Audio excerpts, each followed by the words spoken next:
quiero agradecerles a todos por la gentileza de la semana pasada de haber entendido la emergencia que se me presentó. Entonces, por eso y por haber ajustado también sus tiempos para encontrarnos el día de hoy.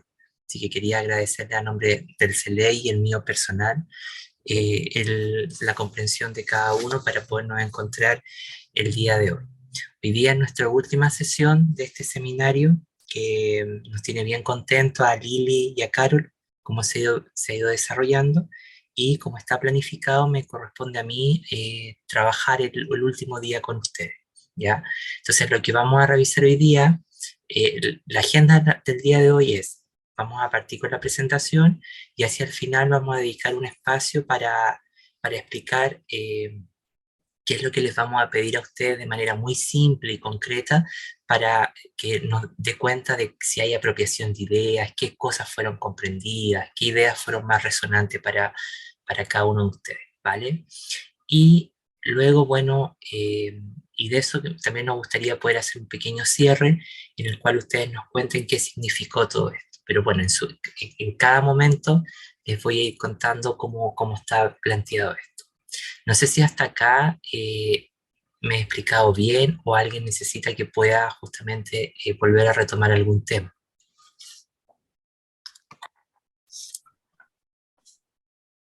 Bueno, entonces voy a compartir mi pantalla y ustedes me avisan cuando ya la puedan ver, por favor.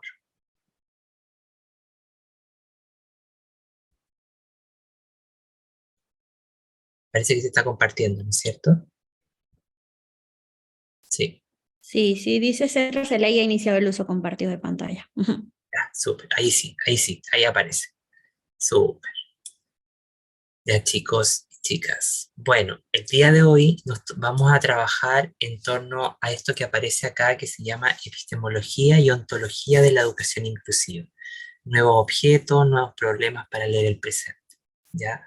Bueno, esta presentación va a tener como dos grandes momentos. Un momento inicial en el que nosotros vamos a poder mirar ya algunas cuestiones que trabajamos en la sesión 2 que la tenía a cargo yo, cuestiones que tenían que ver algunas tensiones de orden teórica, epistémicas propias de la inclusión, pero también nos vamos a problematizar en torno a la comprensión del humano y de la existencia en el marco de la educación inclusiva.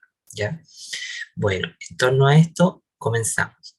La imagen que acompaña mi presentación es una imagen de la artista visual, de la escultora colombiana Doris Salcedo. ¿Ya? Bueno, ahí sí. Bien. Entonces, lo primero que sí me gustaría como que me ayuden ustedes es contándome qué cosas recuerdan que hemos conversado a lo largo de cada una de las sesiones de este seminario. No solamente en la sesión 2 que estuvo a cargo mío, sino también algunas ideas que puedan recordar de lo que expuso Liliana, de lo que expuso Carol, y que estén vinculadas a una comprensión más compleja, más sofisticada, a lo mejor debates políticos que tengan relación con lo inclusivo. De manera sencilla, concreta, me gustaría poderlos escuchar. Dejo ahí abierto para que podamos abrir este debate.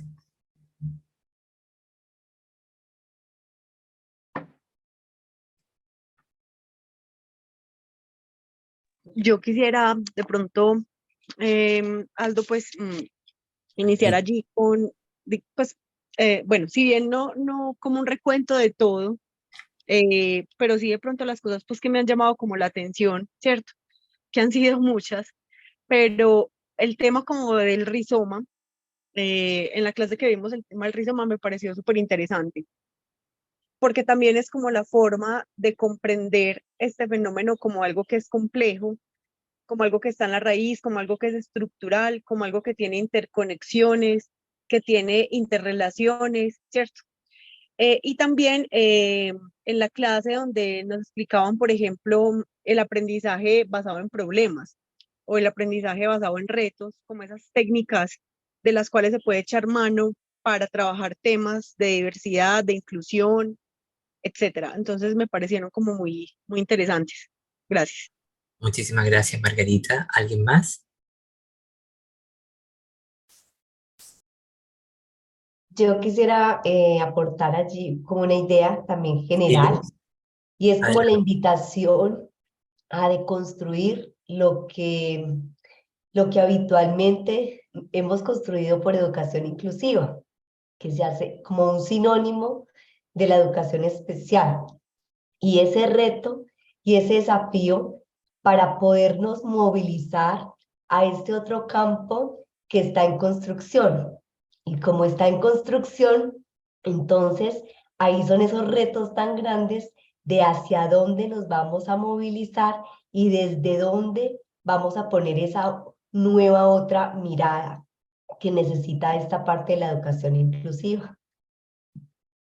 Muy bien, muchísimas gracias, Luz. Te agradezco que estando ahí con gripa hagas tu aporte. ¿Alguien más, chicos, chicas? José Miguel, tienes el micrófono apagado. Solo te veo los labios ahí que se mueven. Ahora Dale, no, sí, adelante. sí, en la misma línea de la compañera, ¿no es cierto?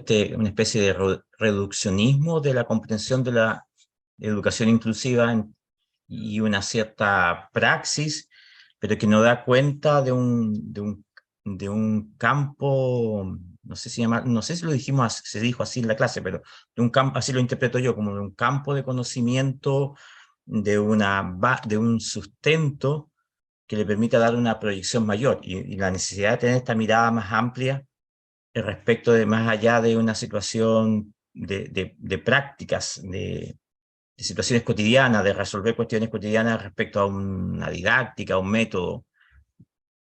Eso para mí ha sido como lo más interesante para mí en términos de mirada. Muy bien, muchísimas gracias, José Miguel. Teresita, adelante. Buenas tardes.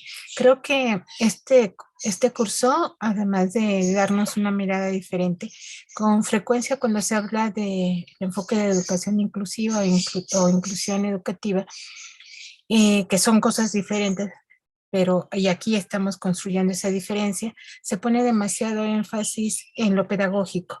Y la virtud de este curso fue no dejarlo de lado, sino de repensar las bases epistemológicas, ontológicas, de lo que implica hablar de inclusión como un término más allá de una acción política o pedagógica que se lleva en el aula, sino qué es lo que se está jugando hoy cuando hablamos de inclusión educativa. A mí me encantó, igual que la compañera que me antecedió, esa concepción de rizoma, de esas concepciones y ya tener un horizonte mucho más amplio de la diversidad ampliada a lo sexual, a lo biológico, a la propia discapacidad, me parece bien interesante y también me gustó porque creo que todos los que estamos aquí estamos caminando por el mismo trayecto, pero como un poco solos. Y creo que me di cuenta que tenemos experiencias comunes, pero que no había un espacio propio para comentarlas. Eso es lo que me ha dejado a mí. Gracias. Muchísimas gracias, Teresita. Qué bonito eso, porque uno se tiende a sentir en esa soledad cuando transita estas discusiones. Sí, sí. Patti, Sí, hola, buenas tardes. Bueno, no, yo creo, Aldo, que sin duda es súper interesante como esas diferentes perspectivas que hemos estado eh, nominando, ¿cierto? Reflexionando un poco de todo ese tránsito de lo que ha sido comprender un poco de una mirada mucho más amplia la inclusión, ¿cierto? Y desde allí, pues poder transitar, resignificar, no sé, desaprender esos imaginarios para que hoy tengamos unas representaciones totalmente distintas, una comprensión un poco más amplia de la diferencia como inherente a la naturaleza del humano y desde allí, pues facilitar y construir unos procesos de inclusión que permitan precisamente ese reconocimiento y potenciación de todos.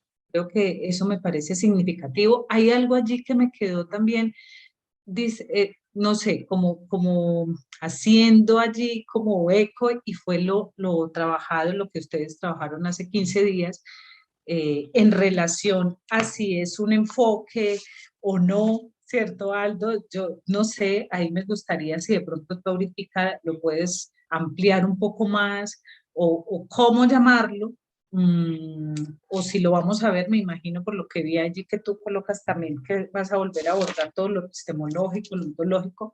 Yo creo que eso es importante que lo tengamos claro, porque ahí es donde está, creo yo, el problema de estas comprensiones que tenemos, ¿cierto? Y de estarnos centrando solo en una sola perspectiva. Y la idea es ampliarlo, desaprender todo esto para tener una perspectiva hoy totalmente de una comprensión distinta. Gracias. Muchísimas gracias, Patti. ¿Alguien más quiere participar? ¿No? Bueno, vamos entonces a arrancar. Les agradezco a todos por sus aportes y bueno, esto que el día de hoy yo he preparado tiene que ver un poco con un complemento en torno a lo epistémico, pero también vamos a revisar cuestiones ligadas a lo ontológico. Y Patti, si yo entiendo bien, la pregunta tuya tiene que ver con esa pregunta que a lo mejor eh, eh, que cuál es el estatus científico de la educación inclusiva, ¿no? Si es una disciplina, si es un paradigma, es un dispositivo heurístico, una Sí. metodología, un concepto, una teoría, etcétera. Bueno, yo quisiera que en el fondo, como no eso no lo tengo en esta lámina, pero lo tengo en mi cabeza porque uno de los textos que escribí en su momento, quisiera que lo puedan anotar lo que voy a decir porque para que no se nos vaya a pasar colado, ¿ya? Hola Silvana, ¿cómo estás? ¿Qué tal? Buenas tardes. Buenas tardes. Oye, llegaste justo, estábamos haciendo como un recuento de qué cosas habían sido significativas para ustedes. No sé si quisieras aportar algo, con qué ideas te quedaron dando vueltas en la cabeza, con las que le seguiste ahí rumiando estos días. Bueno, justito.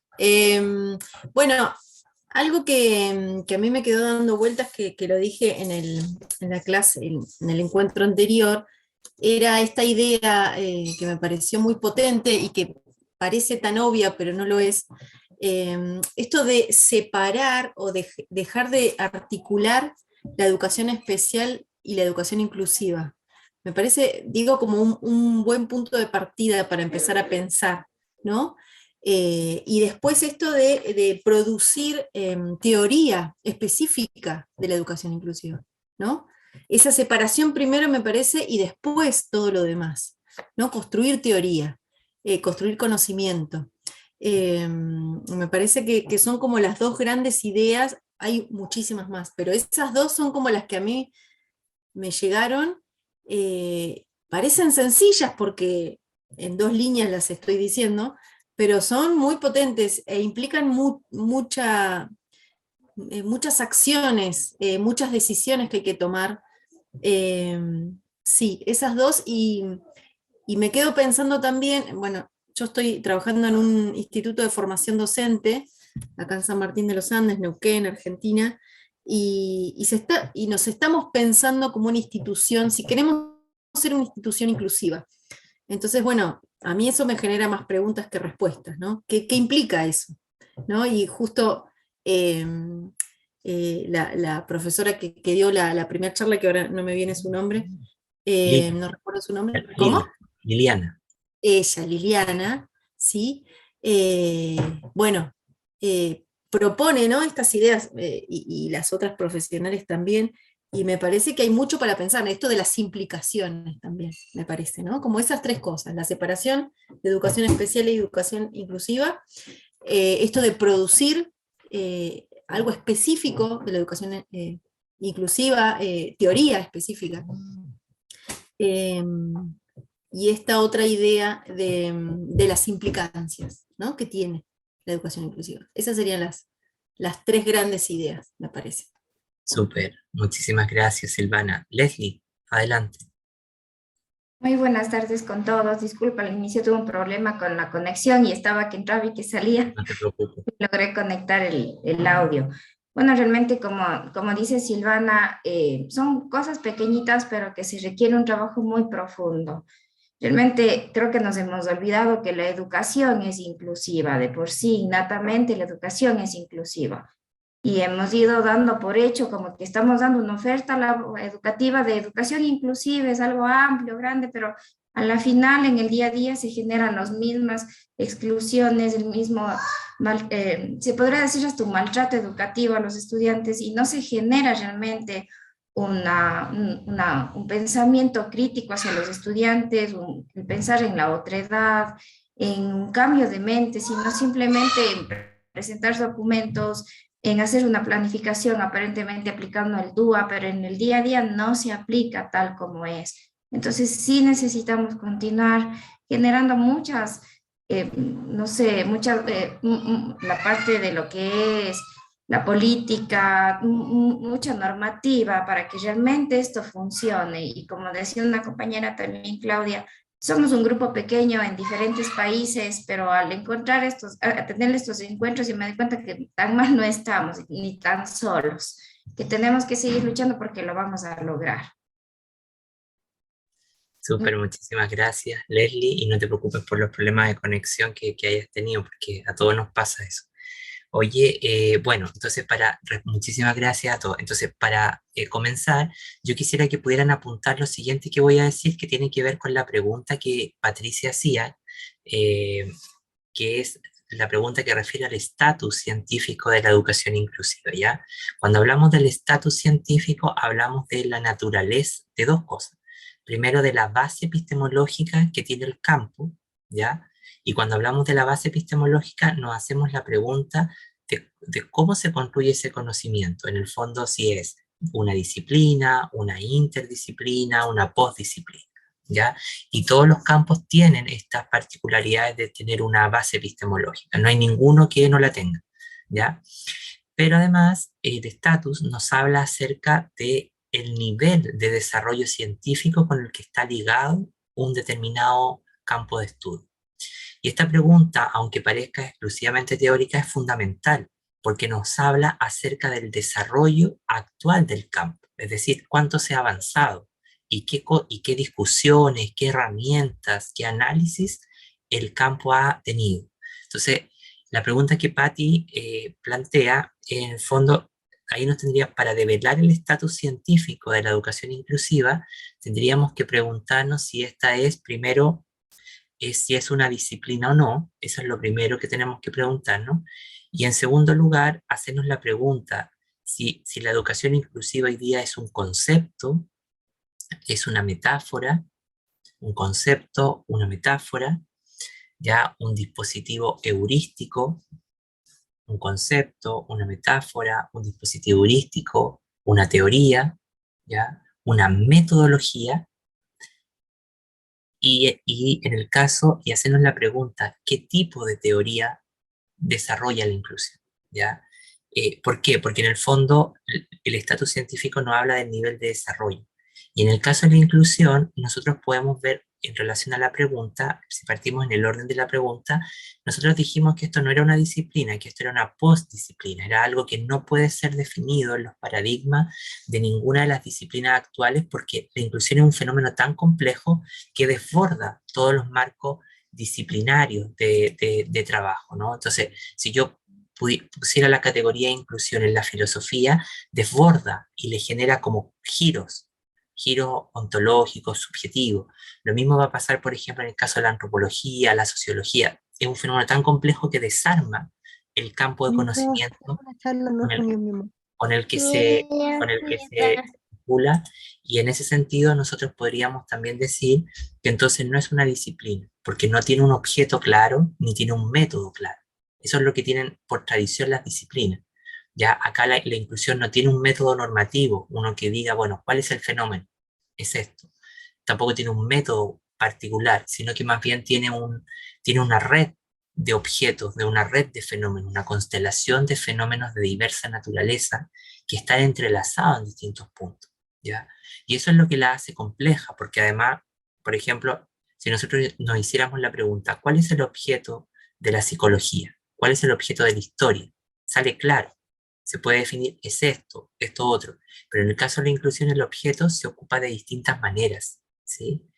Entonces se puede ocupar en términos políticos, culturales, educativos, y eso lo hace que sea un objeto postdisciplinar. Pero además, si nos preguntamos exclusivamente por el estatus, yo podría decir que no es un concepto, porque los conceptos, a diferencia de las palabras, nos ayudan a pensar analíticamente, es decir, nos proporcionan herramientas de análisis para analizar determinados problemas.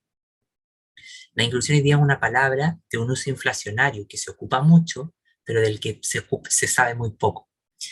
Y es más bien una metáfora. ¿Qué son las metáforas en epistemología? Explicaciones creadas por distintos grupos sociales para defender un determinado tema, pero que no tienen, pero que carecen, perdón, de un sustento teórico, epistémico y metodológico. Además, las metáforas no le pertenecen a ningún grupo en particular. Entonces, acá nosotros podemos decir que la metáfora por la inclusión la han creado los grupos de la diversidad sexual, los grupos de discapacidad, los grupos de mujeres, de afrodescendientes, pero con luchas más o menos similares. Tampoco podría ser considerado un dispositivo heurístico porque no tiene una teoría completa, robusta, ni mucho menos una metodología, porque en este campo, como veíamos en la sesión 2, no hay métodos de investigación que le sean propios, más bien ella toma prestado de otros campos de estudio, ¿no? Y ahí nos tendríamos que hacer la pregunta, bueno, ¿qué tipo de teoría forma la inclusión? Eminentemente en ese rizoma que algunas de ustedes mencionaban, es un rizoma de orden poscrítico, ¿no? Que está lo poscrítico del momento actual que vive la educación, que se caracteriza por examinar la identidad, la raza, el feminismo, etcétera, pero a pesar de que la inclusión nace de todo eso, crea un nuevo enfoque, un nuevo paradigma, ¿no? Entonces ahí uno podría hacerse la pregunta y decir, bueno, el estatus que tiene hoy día es de metáfora, pero es una unidad de investigación variable, es decir, en el cual se amalgaman distintas discusiones, distintos problemas. Y eso también es importante porque la inclusión trabaja sobre problemas, no sobre disciplinas. A ella le interesan distintos problemas de orden político, culturales, y no las disciplinas exclusivamente como lo van a hacer los métodos más tradicionales, ¿sí?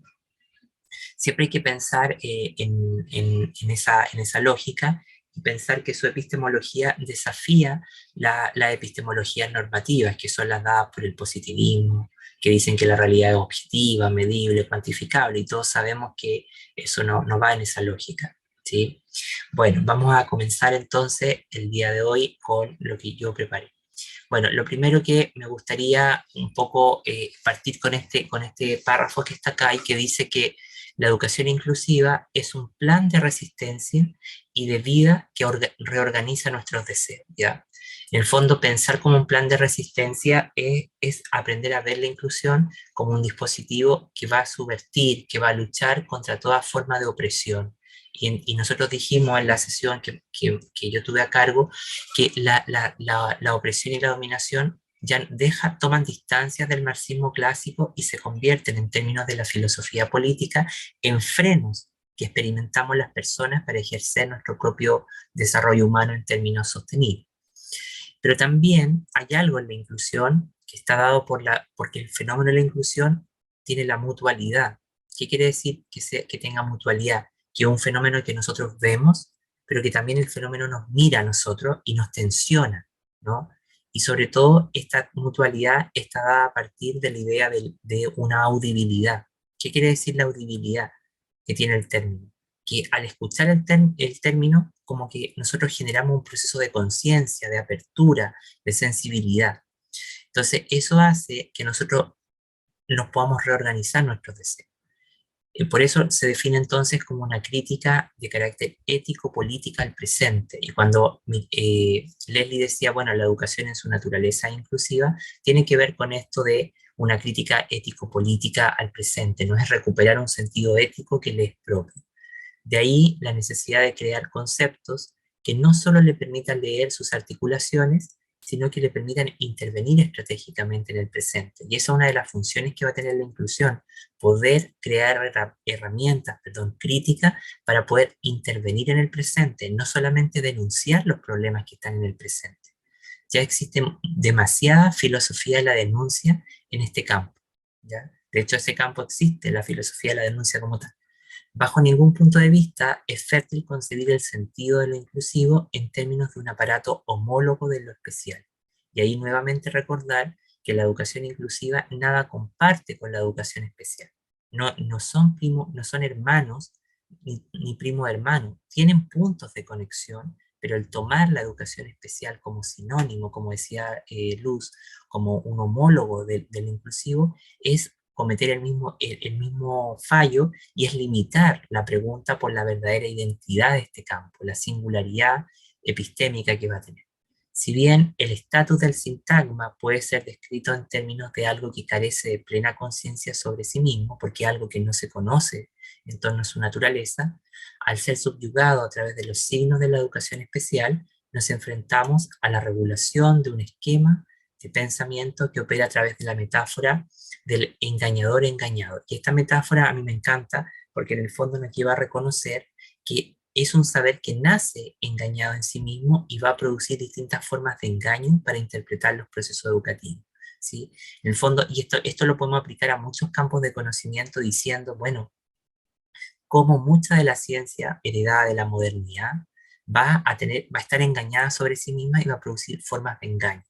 Yo antes les dejaría esta pregunta, decir, bueno, desde lo que hacemos, desde lo que comprendemos, desde lo que nos preocupa en torno a la inclusión, ¿cómo vemos que participa este engaño, ¿no? Esto de este engañador engañado, un saber que nace engañado, que no se conoce, que está falsificado, pero va a producir nuevas formas de engaño, ¿sí? Y eso lo podemos aplicar a muchas cosas, explicaciones que están en la política pública, problemas de la formación docente, cosas que nos pasan en la sala de clase. Es decir, esta racionalidad engañador-engañado es una racionalidad que actúa sin referencia objetiva sobre sí mismas, produciendo un saber que se encuentra engañado y que produce múltiples formas de engaño. Este argumento documenta que al confundir la naturaleza de la fuerza adjetival de lo inclusivo como heredera y de ascendencia directa a lo especial, no solo es incurrir en su fallo genealógico más evidente, sino ante todo, como dirá Spivak, es una consecuencia de compromisos para leer una morfología especulativa como un modelo adecuado para la justicia social. Regresando a esta idea del engañador engañado, ¿en qué acciones, en qué cosas del día a día ustedes pueden hacer clic donde está presente este engañador engañado?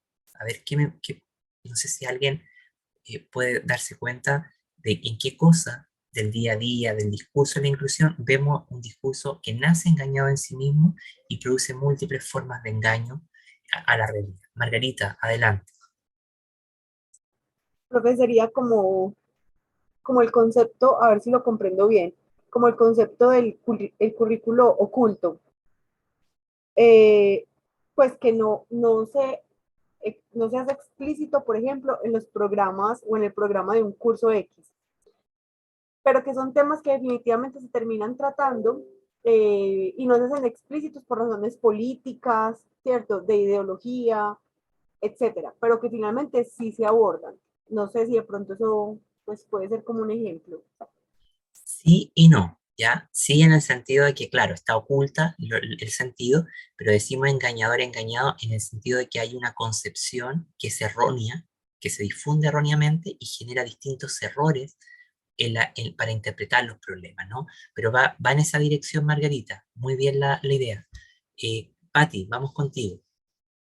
Bueno, no sé, un poco con lo que acabas de decir, yo pensaría que el tema acá, en el caso de la experiencia de nosotros en Colombia, con el último decreto, o sea que es más las políticas del 1421, que empieza hablando en general de una educación para todos, con unos principios incluyentes y termina hablando de unos grupos específicos y allí es seguir ratificando de la misma, desde la normativa, pues que hablar de inclusión es para unos cuantos y que es el DUA y los ajustes razonables la única forma de hacerlo. Entonces ahí vuelve a limitar el concepto, la comprensión y por eso tan complicado ese cambio de paradigma. Creo que esa es una forma de hacerlo. Muy bien, Patti. Bastante bien el ejemplo. Mireia y luego Luz. Hola, disculpa la voz, Aldo, estoy No te muy preocupes, resfriada.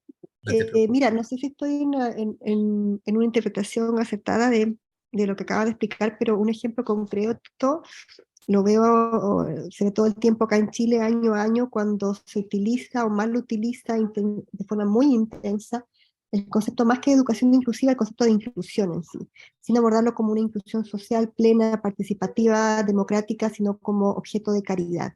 Y sobre todo también de publicidad, que es algo que personalmente me choca mucho, y esto ya en el ámbito extra, digamos, de lo escolar o de lo institucional de la escolaridad, sino que estamos hablando en términos de la comunicación social o en medios, digamos. En medios se utiliza y sobreutiliza, yo diría que casi de forma burda, y yo no sé si se refiere a eso, ¿no? Como el utilizar la inclusión sobre todo para limpiar imagen, para ejercer una especie de solidaridad falsa, que más bien es una caridad que coloca al sujeto como, más bien, no como persona, sino como un objeto de limpieza, incluso hasta empresarial, institucional, de errores o cuasi errores que son la exclusión en sí misma, ¿ya?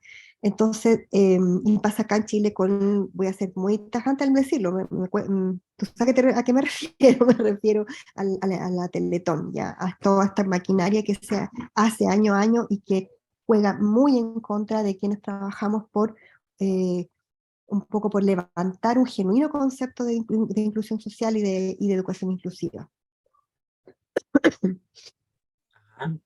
Muchísimas gracias, Mireia. Si va en esa lógica, siempre es como la idea del engañador engañado, es primero reconocer que la idea que tenemos de inclusión nace engañada porque se travestiza con lo especial y desde esa concepción engañada, para comprenderla, se hacen como distintas acciones, interpretaciones que van produciendo nuevas formas de engaño, pero que en el fondo nos alejan de la comprensión real de lo que es este fenómeno, ¿no? Muchísimas gracias, Mireia. Vamos con Luz. Algo muy corto en clave a lo que nos mencionaba la compañera Patricia, y es que aquí en Colombia también se tiene algo que es valorar las instituciones de acuerdo a un índice de inclusión, que resulta siendo anualmente como una estrategia de Estado para decir qué instituciones o no son inclusivas o no, de acuerdo a unos diligenciamientos de formatos, etcétera, de cumplimiento de propósitos, que quedan una inclusión en un papel, pero en las prácticas, pues totalmente ausentes. Exacto, muy bien, Luz. José Miguel. Quería contar un ejemplo de una situación que observé hace unos días. No sé si lo conté aquí en este grupo o en otro, pero me tocó acompañar a un estudiante en su proceso de práctica profesional, un estudiante, una futura profesora de filosofía, y estaba haciendo su clase, había preparado una clase respecto a dilemas éticos contemporáneos, y estaba con su grupo curso, había empezado su clase, de repente, toc, toc, toc, toc, golpean la sala de clase y entra la educadora diferencial del programa PIE y saca 8 estudiantes y se van a hacer ejercicio de matemática, parece que se rumoreó por ahí que era lo que iban a hacer. Y yo hace rato que no estoy en escuela, y me pareció tan violento, porque los chicos se habían entusiasmado, mi estudiante se había preocupado de detectar los intereses de los chicos para proponer las temáticas a debatir, etcétera, etcétera, etcétera. Y yo sentí que eso era algo que en principio es planteado como un gran beneficio, como algo positivo, sin embargo termina siendo una práctica contraria que excluye a estos estudiantes porque no tienen derecho a debatir junto con sus compañeros sobre dilemas éticos que a ellos les interesa debatir. Entonces, me parece que lo que tú estás planteando va por ese camino, porque me costó entender la idea, la metáfora que estás proponiendo. Sí, sí, tiene que ver un poco con eso, ¿no? Hablamos de un engañador engañado, como cuando nos referimos a alguien que nos engaña, ¿qué decimos de alguien que nos está engañando? A ver, ¿qué es lo que decimos? Mira, este tipo nos está engañando. ¿Qué decimos habitualmente? A ver, de alguien que nos está Es un engañando. embaucador, que es un vendedor de humo, que ¿Qué más? Ya, muy bien. ¿Qué más decimos? A ver, Un encantador. ya, muy bien. ¿Qué más decimos En habitualmente? Argentina decimos es chamullo. Es chamullo, ¿no? Es chanta, un decimos acá también. chamuyento. ¿Sí? Bueno, el engañador sería justamente ese embaucador, ese vendedor de humo. ¿Qué hace esa persona que nos vende humo? ¿Qué hace esa persona que nos vende humo? Quiere Habla vender bonito. Se producto. promociona. Se promociona, nos habla Sí. bonito, nos seduce. Ya. Lo No, mismo pasa con la inclusión. sí, perdón, nos plantea algo, un camino grande, maravilloso, hermoso, a que vamos a llegar todos. Y es realmente ahora que todos están hablando, es lo que pasa con la inclusión, ¿no? Veo los letreros de las escuelas y generalmente se ofrece una educación inclusiva y al lado los niños en sillas de ruedas, entonces da esa doble información que no es real. Exacto, exacto. Entonces, hablamos del engañador, la primera parte de la metáfora, el engañador, el agente, ¿no? En el discurso. ¿Quién sería ese agente? Que es lo que conocemos, los argumentos que se nos presentan y que nos seducen, nos gusta, parece atractivo, pero en el fondo cuando vamos entrando, hay cosas que no nos van sonando, ¿no? Uno va diciendo aquí hay algo raro, esto no pega, no suena, no junta. Y el engañador engañado, en el fondo quiere decir que el mismo que nos miente a nosotros ya está en su propio origen engañado. ¿Por qué? Porque, entonces si lo explicamos en términos simples, de atrás para adelante, el que nace engañado es tomar la educación, como lo decía José Miguel, que yo, José Miguel, te parafraseaba muchas charlas que he tenido que hacer con una cosa que tú lo dijiste perfecto, como el engañado es que tomamos el corazón de la educación especial y lo implantamos en la educación inclusiva. Y ahí hay un engaño epistémico, porque estamos negando su propia naturaleza. Y eso Perdón. produce distintas formas de engaño para interpretar los problemas educativos. ¿Alguien quería hablar, Pati, no? Sí, sí, Aldo, no, yo ahí quería decir algo, no sé si sí, pero esa metáfora un poco que me gusta del engañador engañado, también puede ser vista desde, o sea, la falta también de un pensamiento crítico y propositivo, porque pues nos quedamos ahí, ¿cierto? Haciendo la tarea, Sí, sí. repitiendo, haciendo en esa comodidad, pero no vamos un poco más allá, no reflexionamos a esas realidades, ¿cierto? Un ejercicio situado, contextuado, que de eso se trata cuando hablamos de la inclusión también. Sí, sí, sí, sí, eso es. No sé si ahora está más clara la idea del engañador engañado, si la podemos entender, ¿no? Entonces tiene que ver, y esto lo podemos aplicar a muchos campos de estudio, a muchas cosas que estamos gravitando. Y este engañador engañado se reproduce mucho en la política pública, a veces en acciones que vamos a tomar, ¿no? Bueno, entonces, de este engañador engañado, nos vamos a ir a algunas ideas claves como para entender la inclusión ya ir a su propia naturaleza. Lo primero que podríamos decir es que la educación inclusiva va a pensar o va a tener un interés genuino por pensar los futuros de la educación en términos generales, ¿ya? Es como un mecanismo de observación crítica sobre los futuros de la propia educación. Y esto la define en su génesis, ¿no?, como un dispositivo de transformación. Y aquí hablamos de hay que hacer una distinción acá. Cuando hablamos de la educación inclusiva como un dispositivo de transformación, hay que hacer la distinción si es una transformación institucional o una transformación alterativa de la realidad educativa. Una transformación institucional es lo que nosotros más conocemos. Cambian los discursos, pero la gramática escolar sigue funcionando como de costumbre, ¿ya? Mientras que la transformación alterativa cambia en primer lugar los desempeños epistemológicos, que en términos sencillos son la forma en cómo pensamos sobre un tema, pero también cambia, ¿no?, los conceptos con los cuales nos aproximamos. Y recuerden ustedes que Mia Keval, yo adoro su trabajo intelectual porque ha sido mi maestra en su literatura. Ella dice en Conceptos viajeros en las humanidades, dice que todo concepto mal empleado termina enredando los fenómenos o la comprensión de los fenómenos. Por lo tanto, los conceptos no son una cosa banal, los conceptos estructuran la realidad, nos dan un encuadre de dónde podernos mover. Y también poder decir entonces que la educación inclusiva va a construir un dispositivo de transformación, pero de transformación alterativa, es decir, cambia la forma en que pensamos sobre un tema, cambia los conceptos y en el fondo esos conceptos ensamblan la propia práctica, ¿ya? Y aquí la práctica tenemos que entenderla en términos de la filosofía de la praxis, algo que se va haciendo desde el pensar, el sentir y el actuar, ¿no? Tiene esa integración permanente, ¿ya? Y yo siempre me pregunto si hay una praxis realmente inclusiva, No sé si existe una práctica inclusiva hoy día en los sistemas educativos, o más bien existe una práctica de asimilación de grupos vulnerables o grupos minoritarios puestos en la escuela, ¿no? Pero el tema es que seguimos funcionando como de costumbre. Todo esto nos lleva entonces a reconocer que una de las tareas críticas de la educación inclusiva, como ya hemos revisado, tiene que ver con emitir un dictamen sobre la exclusión, entender cómo funciona la exclusión internamente, cómo están configurados sus engranajes para poder justamente derrocar cada una de estas articulaciones.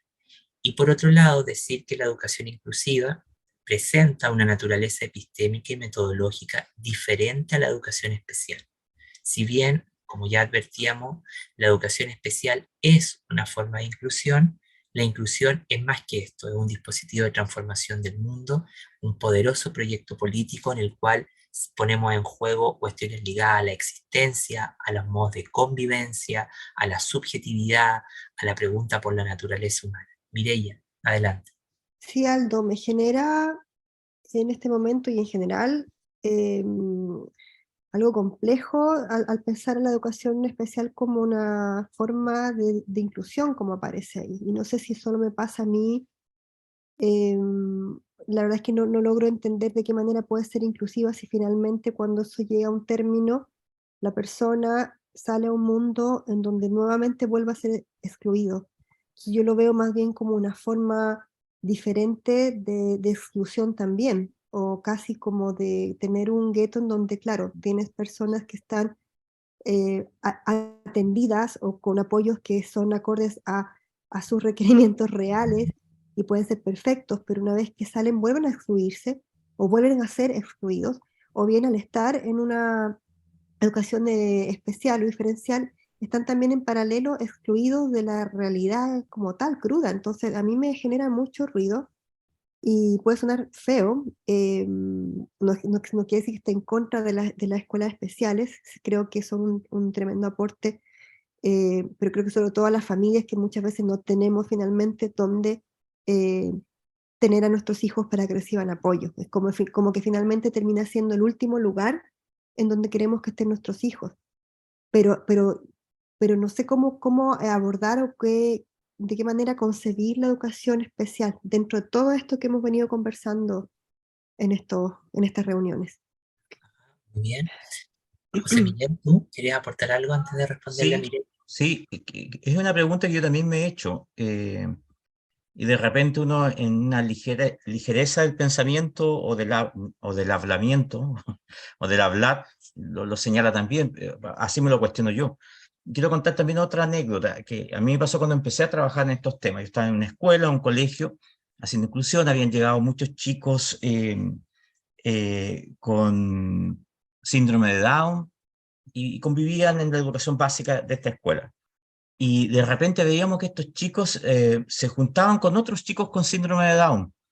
Y nosotros que queríamos que fuera a ser una escuela inclusiva, íbamos, los sacábamos para que no se aislaran, no se segregaran, y los llevábamos donde estaban sus compañeros en los tiempos informales de los recreos. Entonces, al poco andar o a un mediano andar nos dimos cuenta que estábamos cometiendo un grave error, porque estábamos de alguna manera coartando la libertad que tiene cada persona de juntarse con otros en el cual se siente cómodo y libre y espontáneamente se buscaban y se reconocía y había algo que ellos necesitaban, tal vez, no lo sé. Entonces creo que eso mismo pasa de repente con la educación especial. Hay familias que se sienten cuidadas y protegidas en ese espacio y por qué yo tengo que a lo mejor no ofrecerles esa oportunidad o ese servicio también, me refiero como sistema. Entonces es una pregunta que a mí también me ha dado vuelta, pero también mi convencimiento ha sido que también es legítimo pensar, y aquí estoy en una postura que la familia tiene el derecho a elegir el espacio donde quiere estar. Es como la respuesta que yo me he dado a esa situación. Ah, muchísimas gracias, José Miguel. Elizabeth, vamos contigo. Sí, buenas tardes. Bueno, aquí en México está la postura oficial, que es la que habla de educación inclusiva. Incluso hay legislación para la educación inclusiva. Aquí en la Ciudad de México se les llama unidades de educación inclusiva, a las unidades que brindan apoyos en las escuelas regulares del sistema público. Y están los centros de atención múltiple, que hay una confusión muy grande en eso. Son las escuelas de educación especial, pero muchos dicen que son escuelas de educación especial y otros dicen que no, que son centros de recursos donde hay una multiplicidad de apoyos para brindarles a los chicos con diversas discapacidades y que esos apoyos se pueden trasladar a las escuelas regulares, ¿no? Ese es el discurso oficial, ¿no? La realidad es que, bueno, yo estuve en algunos centros de atención múltiple y se les invitaba a los chicos que estaban en escuelas regulares que se fueran a los centros de atención múltiple porque no había los recursos en las escuelas públicas, siendo que los supervisores tienen los recursos a la mano para brindárselos en las escuelas públicas, incitaban a los chicos, ¿no? Y yo así como en otra parte, no, está bien en la escuela pública. Aquí no hay, por ejemplo, yo estaba en un proyecto de aulas multisensoriales en los centros de atención múltiple y me llegaban muchos niños que estaban en escuelas regulares y me decían las mamás, es que el maestro, la supervisora quiere que entre a este cambio. Y yo les decía, no, su hijo está muy bien en esa escuela, ¿no? Pero hay otra postura, la postura privada, ¿no? En donde hay justamente lo que tú decías, Aldo, ¿no? Una multiplicidad de acciones que se llaman inclusivas y no es otra cosa que la misma segregación, porque se ha difundido tremendamente en la última década que todos los niños que tienen alguna discapacidad, aunque no lo requieran, que tienen, vayan con una maestra sombra, maestra de apoyo, le han puesto 1000 nombres a esta figura, ¿no? Que no son maestros, son personas que toman cursos y alguien les da una certificación, alguna asociación, y ya dicen que tienen todos los elementos para brindar los apoyos dentro del grupo. Y terminan siendo segregados dentro de la escuela, dentro del salón, ¿no? Pero no aceptan a los niños en las escuelas privadas si no llevan esa figura de acompañamiento, ¿no? Entonces, hay diferentes posturas dentro del sistema educativo. Y yo lo digo porque en la organización que yo estoy ahorita, que ya no estoy, ya estoy retirada del sector público, me llegan todos esos casos, ¿no? Todos esos casos de todos esos niños que son segregados, que son rechazados, que padecen las consecuencias de esta multiplicidad de acciones en nombre de también hay otro, de la educación inclusiva o la de inclusión educativa. También hay esa diferenciación aquí en México. Y hasta dónde es la inclusión educativa y hasta dónde es educación inclusiva, y hacen sus propias conceptualizaciones quienes están al frente de organizaciones principalmente privadas, ¿no? Entonces, para mí este seminario me ayuda mucho justamente para poner los pies en la tierra y poder orientar realmente a las familias, que son la punta de lanza en todo este proceso de inclusión, ¿no? Estamos trabajando desde hace 38 años en este trabajo, primero integración y ahora inclusión y pasando por una serie de retos muy fuertes, ¿no? Eso quería yo comentar. Muchas gracias. Muchísimas gracias a Mireia, a José Miguel y a Elizabeth. Yo quiero agradecer la pregunta de Mireia porque esto es muy relevante, porque dentro de las discusiones sobre inclusión es habitual satanizar a la educación especial a la luz de lo inclusivo, pensando justamente que la inclusión es como un superhéroe, ¿no? Que va a resolver estos problemas. Y en el fondo lo que hace es una extensión de eso que se critica, ¿ya? Cuando yo digo que la educación especial es una de las tantas formas de poder garantizar la inclusión, lo que estoy diciendo, estoy apuntando al sentido ético más profundo que tiene la educación especial, que no debemos olvidar que dentro de la pedagogía fue uno de los pocos campos que durante parte del siglo XX acogió a distintos tipos de estudiantes que eran marginados de la escuela regular por no tener el comportamiento, las características pedagógicas que la escuela regular sancionaba. Pero yo estoy profundamente de acuerdo con que la escuela especial es un espacio, un gueto muchas veces, que encierra a los estudiantes, y en ese sentido yo lo que quiero dejar muy claro es que, y siempre lo he dicho, ¿no? La escuela especial la necesitamos, pero no como la conocemos en sus términos hoy. Esta escuela tiene que transformarse justamente para garantizar un destino social más vivible a los estudiantes. Eso no implica negar que es una forma de relacionalidad, de inclusión, de participación, que hoy día está siendo poco parasitaria, sí, está siendo parasitaria, pero de alguna manera hoy requiere justamente transformar su modalidad, sofisticar sus procesos pedagógicos para responder a los distintos grupos, ¿no? Yo no creo que, yo estoy en total desacuerdo con que es con esta idea de amezclarse, que hubo un tiempo en Chile, no sé si te acuerdas, José Miguel, durante el segundo periodo de Bachelet, que se hablaba mucho de amezclarse. Y eso no es positivo en la educación, porque en el fondo nosotros vamos a ser bien realistas. Cuando tenemos en una sala de clase un chiquillo o un niño, una niña que le cuesta leer y escribir, es todo un mundo para la escuela poder superar ese problema. Imagínense qué es lo que va a pasar con alguien que tiene sordoceguera puesto en la escuela, que necesita otro tipo de apoyo, por ejemplo, ¿no? Entonces, no tenemos que tapar el sol con un dedo diciendo que porque todos los estudiantes están juntos, se garantiza la inclusión. Eso, bajo mi mirada, es un argumento liberal, ficticio, porque van a haber momentos en que vamos a tener que hacer cuestiones más focalizadas, pero cuando yo digo que la educación especial es una forma de inclusión, porque dentro de la pedagogía debiese justamente responder a a esas discapacidades mucho más complejas que la escuela regular no está preparada ni sabe cómo lidiar con ellas, ¿no? Entonces, ahí a mí me parece que en ese sentido, ¿no? Para no neutralizar ni tampoco ser malagradecidos con lo que ha podido hacer dentro de la historia de la pedagogía, ¿no? Porque una de las cosas que tiene la travestización de la escuela especial con lo inclusivo es justamente llevarnos a darnos cuenta que ella respondió y acogió a estudiantes que a lo mejor no tenían discapacidad ni trastorno de aprendizaje, sino que simplemente se portaban mal en clase y eran expulsados de la escuela regular.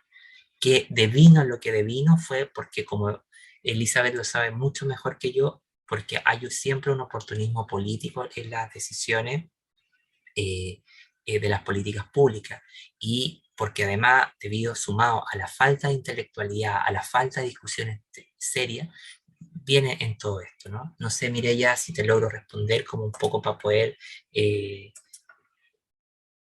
Sí, Aldo, bastante esclarecedora tu respuesta y respecto al último ejemplo que dabas de la lectura, que es algo muy común que ocurre. Justamente mi hijo está en primero básico y tuvo este evento que no sé en qué gobierno se instauró en el Mineduc, que es este de el proyecto Yo Leo Primero, y que a final de primero básico como que lo embisten de yo ya sé leer. Entonces mi pregunta es, ¿qué pasa si tú, como le pasa a mi hijo que tiene síndrome de Down y autismo, está en primero básico y él no lee como sus compañeros? Y no va a poder decir yo ya sé leer, él lee con otro método, es mucho más complejo para él, le ha costado mucho más tiempo.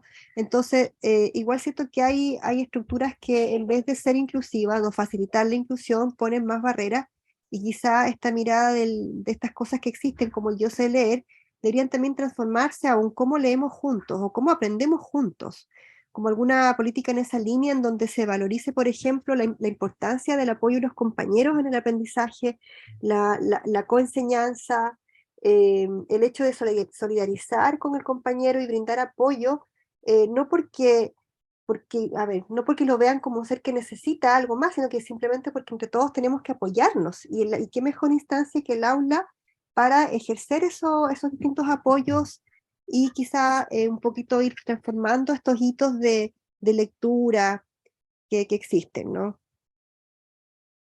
Súper, sí, sí, súper. Bueno, entonces vamos a pasar a la siguiente, que nos habla sobre que esta idea de seguir tomando la educación especial como educación inclusiva va siempre a devenir en repetir el mismo fallo y atrapar o seguir subyugando la pregunta por la identidad, la naturaleza, la inclusión. Y esto nos lleva entonces a decir que la educación inclusiva que más conocemos y que más practicamos no es otra cosa que una nueva forma de educación especial, que puede ser denominada una forma neoespecial, ¿no? Y esto aquí cabe la pregunta de decir, bueno, ¿qué estamos tratando de tapar o qué estamos tratando de restringir en la educación al tomar la educación inclusiva como especial? Si sabemos que la inclusiva entonces nos abre un crisol de oportunidades, nos abre un crisol de desarrollo. Por eso la educación inclusiva, bajo mi mirada, se convierte en un poderoso y en un complejo proyecto político, y digo político no en términos partidistas, sino que en términos de un proyecto de Estado-Nación y un proyecto de conocimiento en resistencia. Y aquí esta parte del argumento vuelve a la pregunta que estábamos discutiendo, ¿no? ¿Por qué un proyecto de conocimiento en resistencia? ¿Qué es esto? En el fondo son modelos teóricos, construcciones teóricas que examinan cuidadosamente cómo discursos críticamente democráticos pueden establecer nuevas formas de complicidad con las desigualdades. Y el discurso que tenemos de la inclusión lleva a producir o a reproducir o a encubrir algunas de esas desigualdades. Por eso también sostener que la educación inclusiva no tiene relación con las necesidades educativas especiales, porque de alguna manera el concepto de necesidades educativas especiales tiene su origen en la educación especial y particularmente en lo que se conoce como el régimen normo-céntrico de la diferencia. En el fondo esta concepción eh, de someter la diferencia a un aspecto normativo, sometido a diagnóstico, a etiquetaje y a formas de patologización. Más bien, las necesidades educativas especiales consisten en aglutinar más opresiones sobre la comprensión del propio estudiante en vez de poder justamente llevar a preguntarnos acerca de lo que necesitamos para entender una escolarización que opere sobre nuevos entendimientos y en particular en un lenguaje que evite la caridad y la benevolencia, un lenguaje que no amontone más opresión sobre opresión. ¿Ya? Y esto entonces nos lleva a reconocer que la educación está repleta de discursos clínicos y benevolentes específicos y segmentados que en efecto forman un discurso de escarnio general. El lenguaje de las necesidades educativas especiales no es un lenguaje que valora a las personas ni nos prepara para la inteligencia social. Y esto es lo que a mí me parece como relevante de poder entender en torno a lo que estamos discutiendo, ¿no? Que el problema del concepto de necesidad educativa especial es que no dice nada en torno a la potencialidad del sujeto, siempre está centrado en barreras, en discusiones que son de orden esencialista, y no prepara justamente, lo que hace es agudizar más formas de exclusión eh, sobre la comprensión de las trayectorias educativas de cada estudiante. Por eso, la reforma de la educación como un empeño inclusivo es una tarea multifacética y compleja que se adentra, ojo con esto, en las estructuras más profundas de la educación y de la escolarización, para producir diferentes políticas, prácticas y culturas. Una educación democrática implica la necesidad de redistribución, reconocimiento y representación. Me gustaría que nos detuviéramos en algo. Cuando dice acá, esta lámina dice una comprensión compleja y profunda acerca de las estructuras de escolarización, para desde esa comprensión fabricar políticas, prácticas y culturas, porque hoy día hay como un hiperinterés en crear políticas, prácticas y cultura, pero con valores que en el fondo no permiten garantizar una inclusión real, ¿no? Entonces, desde aquí, en la medida en que nosotros comprendamos cómo funcionan las estructuras educativas, ¿no? Y en particular, cuáles son las formas de desigualdad que se reproducen en ella, o que atraviesan la estructura de escolarización, podríamos generar políticas, prácticas y culturas que puedan reducir esas problemáticas. Y sobre todo cuando se dice que La educación democrática implica la necesidad de redistribución, implica justamente cambiar los términos en los cuales accedemos a la educación, ¿ya? O lo que Dubet llamaba las igualdades de posiciones, cómo todas las personas estamos ubicados en la capa social en distintos lugares con respecto al derecho a la educación. Pero también cambiar las formas en las que reconocemos culturalmente a los grupos, y eso implica hacer una pregunta ontológica, es decir, cómo podemos justamente mejorar o combatir eh, el material de comprensión, cómo accedemos a una comprensión más profunda sobre lo que significa ser síndrome de Down, sobre lo que significa estar en autismo, ¿no? Más allá de los criterios diagnósticos que se entrelazan, es decir, la categoría propia de autismo nos informa sobre la naturaleza, la experiencia existencial del ser autista. Eso es lo que tendríamos que preguntarnos, o quedan muchas más cosas desconocidas que no estamos comprendiendo.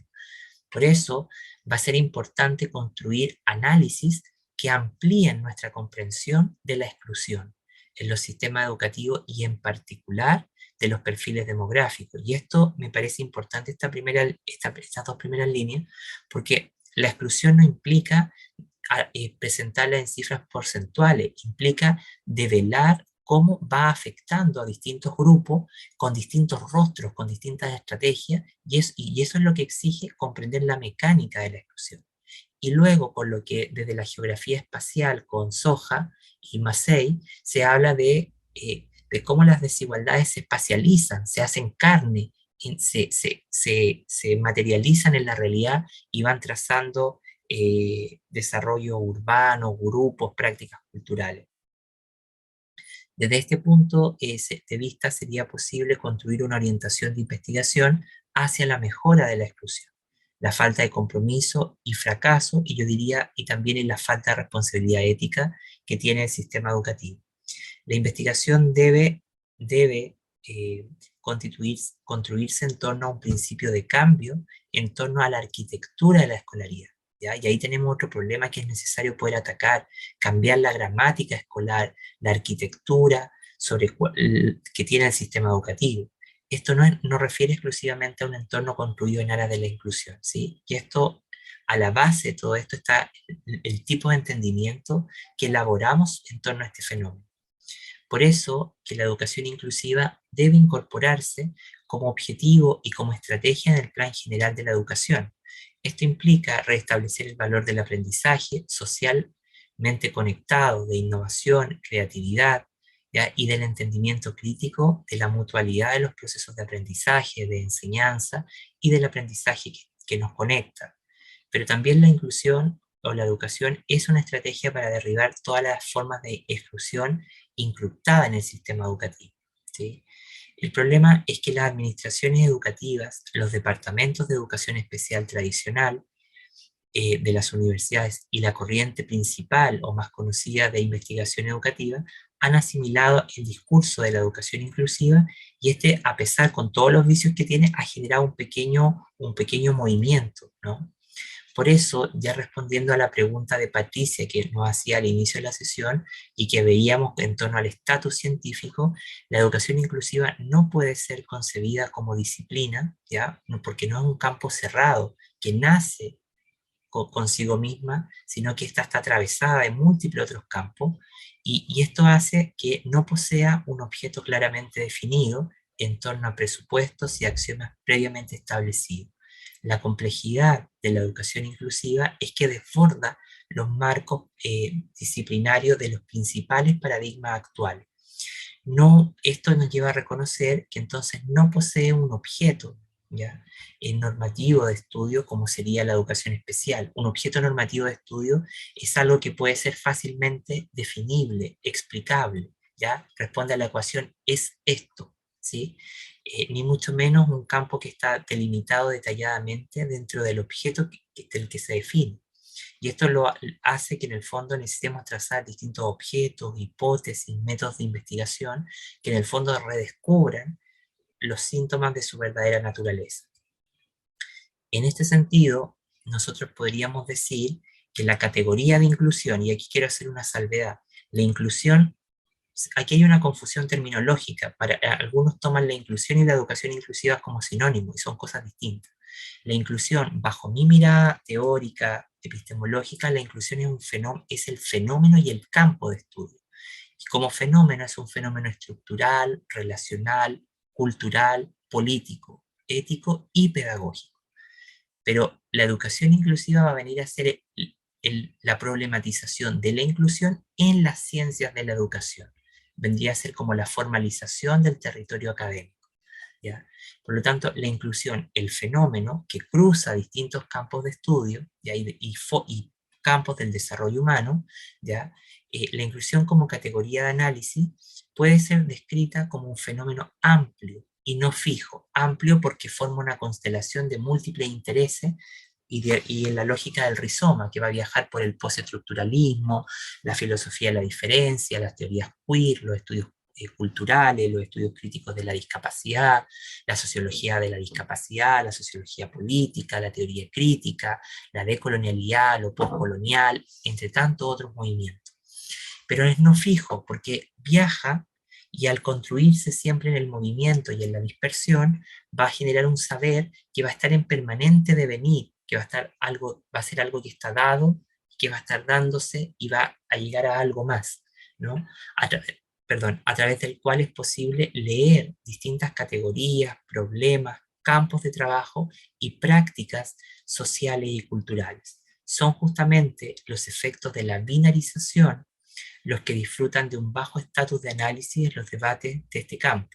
La educación inclusiva, entonces, si queremos redescubrir el entendimiento sobre la existencia humana o qué implica pensar la escolaridad en sus propios términos, implicaría entonces la desarticulación universal de la mente. Y yo creo que esta actividad que dice acá, desarticulación universal de la mente, es lo que necesitamos para hablar de aproximar a una inclusión real. Dejar de pensar en términos dicotómicos, polares, esencialistas, individualistas, los problemas educativos y en particular el reconocimiento de ciertos grupos en la escuela. Cuya empresa se sustenta en lo que Hayden White, que es un historiador, dice: la autodefinición indicativa por negación. Es decir, la dicotomía, la binarización funciona siempre por una autodefinición que opera o necesita de la negación. Yo reconozco al otro, pero negándolo en ese reconocimiento. Y eso es lo que, por ejemplo, hace las formas de alteridad que tenemos. Yo reconozco al otro, pero siempre desde la negación. Entonces, ¿por qué el problema sigue atrapado? Porque hay un reconocimiento, que es una especie de pseudo reconocimiento, que en ese interés de reconocer ve al otro, pero desde la negación misma del otro. Entonces, por eso, de alguna manera, el entendimiento de la otredad no ha podido posicionarse en términos culturales y políticos, y de alguna manera sigue en esta lógica de pensar la diferencia atravesada desde la ideología de la normalidad, atravesada desde el esencialismo, atravesada desde una concepción restrictiva de lo otro, ¿no? Esto entonces nos lleva a lo que decía Silvana al inicio de su llegada, que era importante justamente separar a la educación inclusiva de lo especial. Estas dos tienen que separarse, ¿sí? Uno en la vida tiene que tomar camino, uno dice yo soy esto en la vida, yo quise ser psicopedagogo, quise ser filósofo, no soy, como decimos acá, como es José Miguel, el dicho, media y calcetines, ¿cómo es la cosa? Que hay un dicho a los chilenos que se convierten. Bueno, pero en el fondo... No lo conozco, ¿no? Claro, no te preocupes. Pero chicha ni limonada. Claro, no es ni chicha ni limonada en el fondo. No puedo ser ni lo uno ni lo otro. Uno tiene que tomar una posición en la vida y lo mismo pasa con los fenómenos de estudio, que necesitamos tomar una posición epistémica para comprender la naturaleza. Que aunque esto parezca extremadamente teórico, es el punto de inflexión que el campo necesita. Necesitamos saber frente a qué nos estamos enfrentando, ¿no? Uno no puede, por ejemplo, atacar una enfermedad desde una cosa híbrida. Uno necesita saber de qué estamos hablando, ¿ya? Y de este modo puede restaurarse entonces la inclusión al separarse de la educación especial, como podemos restaurarla, pero para entenderla como una plataforma auténtica para afrontar la opresión y la desventaja que atraviesa distintos grupos que asisten a la escuela. La educación inclusiva debe manifestar en la práctica su impaciencia y rechazar la falsa política de inclusión, ¿sí? Que era en el fondo todo lo que Leslie y los demás compañeros ilustraban de manera muy realista y cruda. Por eso, Slee nos va a decir en esta cita que luchar por la liberación de las minorías culturales, identidades sexuales no normativas, grupos indígenas, mujeres, eh, todo lo que tiene que ver con personas en situación de discapacidad en su más amplio espectro, puede llevar a su comunitarización o, en otras palabras, a su subordinación a un poder cultural autoritario, que era lo que yo explicaba como los llamados vacíos de la diversidad. Esto que McLaren denomina que a través del capitalismo hegemónico se entaulan discursos retóricamente complacientes que hablan de la diversidad, que vamos a luchar, crean leyes, decretos, los atraen al centro del capitalismo, pero una vez puestos en el centro del capitalismo, no hay ninguna clase de respuesta y se agudizan estas formas de violencia estructurales, segregaciones, dominaciones, etc. La absorción es una consecuencia práctico-política de la ceguera sobre las injusticias estructurales, argumento que erróneamente vincula o se vincula a la acción de la educación inclusiva a través del movimiento de personas desde su ubicación en los márgenes sociales a unas instituciones educativas sin cambio. La educación inclusiva no tiene que ver con tomar a personas que supuestamente están en los márgenes, porque la sociedad no funciona con un margen y un centro. Esa es una ficción eurocéntrica archidemostrada en el pensamiento de Aptar Bra, una teórica de origen indio, profesora de sociología en Cambridge, y ella justamente desmitifica eso y dice, bueno, que las desigualdades son móviles, son estructurales, ¿no es verdad? Y en el fondo y van justamente irrelacionales, funcionando en una especie de multinivel, en un mapa, y por lo tanto eso hace que las desigualdades nos crucen a todos en mayor o en menor medida. Pero además, el entender esto implica que preguntarnos, cuando hablamos de inclusión o generamos un proyecto educativo inclusivo, ¿qué estamos garantizando a nivel psíquico y material en nuestros estudiantes? Porque al incluir algo pasa en la subjetividad, algo pasa en la psique de nuestros estudiantes. Y lo mismo, la pregunta la tenemos que hacer con los grupos que llamamos vulnerables o llamamos en situación de riesgo. ¿Qué pasa con su subjetividad? Hay muy poca investigación en torno a la relación con la subjetividad, cómo se ve modificada, permeada, atravesada cuando hablamos de esto en términos de los procesos que garantizamos. Y obviamente recordar esas tres preguntas que yo planteaba en la segunda sesión, incluido en qué decíamos que estén nuestros jóvenes, nuestros niños, nosotros, excluidos por quién estarían y excluidos de qué realmente. Entonces estas tres preguntas me parecen a mí, Silvana, que tendrían que planteárselas a ustedes con eso que es de la institución inclusiva, ¿no? Que tendrían que un poco resolver. Bueno, en ese sentido, entonces, esta lámina ya vamos a ir a algunas cuestiones epistémicas y que dice, bueno, me gustaría partir diciendo que la educación especial nada comparte con la naturaleza analítica y metodológica de la educación inclusiva. Esto lo podemos digregar en varias cosas. Primero, que sus conceptos epistemológicos de la educación especial son propiedad del esencialismo, versus que los conceptos epistemológicos de la educación inclusiva nacen del régimen de la multiplicidad. Y este impacto de lo categorial tiene un correlato sustantivo en la definición ontológica. Si los conceptos nacen de lo múltiple, la concepción del ser humano es de múltiples formas existenciales. Y esa es la premisa que Judith Singer planteó cuando habló de neurodiversidad por primera vez, y dijo que el tener autismo no era una normalidad neuropsicológica, sino que era una de las tantas y miles expresiones de nuestro código neurológico. Por lo tanto, eso es lo mismo que decir múltiples singularidades o múltiples maneras de nuestra propia singularidad y existencia. Esta singular modalidad de relacionamiento impone distintas cadenas de herencia que atrapan, subyugan el verdadero rostro y voz de lo especial. Al imponer esta condición soberana de lo especial, nos enfrentamos al fallo genealógico más evidente que este campo tiene y que en el fondo se convierte en una disputa caliente, pero que no hemos sabido abordar ni desde la política educativa, ni mucho menos desde la investigación. Por eso, la educación inclusiva se presenta entonces, y aquí retomamos la pregunta de Patricia, como una noción imprecisa, algo que no se sabe abordar ni explicar, ni mucho menos entender cómo lo podemos señalar. También es vaga y es elástica, y esto hace que demos paso a una política de todo vale, como que solamente colocando el calificativo inclusiva a cualquier cosa, pareciera que estamos hablando de inclusión. Política inclusiva, deporte inclusivo, comunicación, pero es la misma cosa, no hay un cambio sustantivo, ¿no? Entonces, esto la hace siempre tener muy presente que la categoría es imprecisa, pero no es malo que sea imprecisa. Es como un final, un final abierto, ¿no? Si lo miramos en sus propios términos, pero esta imprecisión ha hecho que pasen todas estas cegueras que estamos mirando.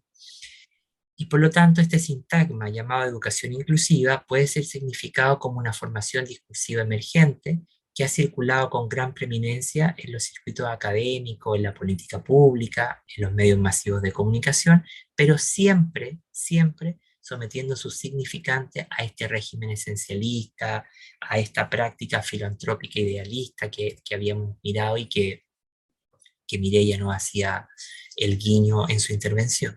Por eso, la educación inclusiva se convierte entonces en un territorio atravesado por múltiples argumentos y problemas que no son fácilmente identificables ni abordables. Esto es lo que hace que la descolonización, si lo miramos en su relación, ya sea entendida como algo material y no metafórico. Y lo mismo va a pasar con la inclusión. Necesitamos salir de la metáfora y pasar a lo material del fenómeno, ¿ya? Asumiendo que la inclusión va a tener esto que Tack y Young llaman ética de la inconmensurabilidad. Esto es algo que permite reconocer que es un campo que está ensamblado de lo distinto y que lo distinto es lo soberano. Y esta es la naturaleza de los procesos educativos, una ética de la inconmensurabilidad, ¿sí? Yo quisiera que observen esa imagen que está ahí, ¿ya? Y que me digan qué les evoca la imagen, no leyendo lo que está abajo, por supuesto, ¿no? ¿Qué les evoca esa imagen? Ahí están los meandros, son unas formaciones geográficas que están más bien en el sudeste asiático. Pero me gustaría que me contaran qué les evoca esta imagen.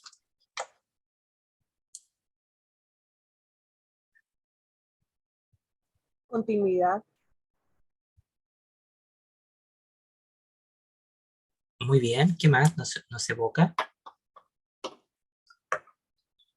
Todas son posibles, están en distintos son como terrazas pareciera de cultivos, ¿o no? De arroz parece, que todas cultivan, todas tienen cultivos y todas son fértiles, por lo que se ve verdecitas, pero en distintas como niveles o alturas.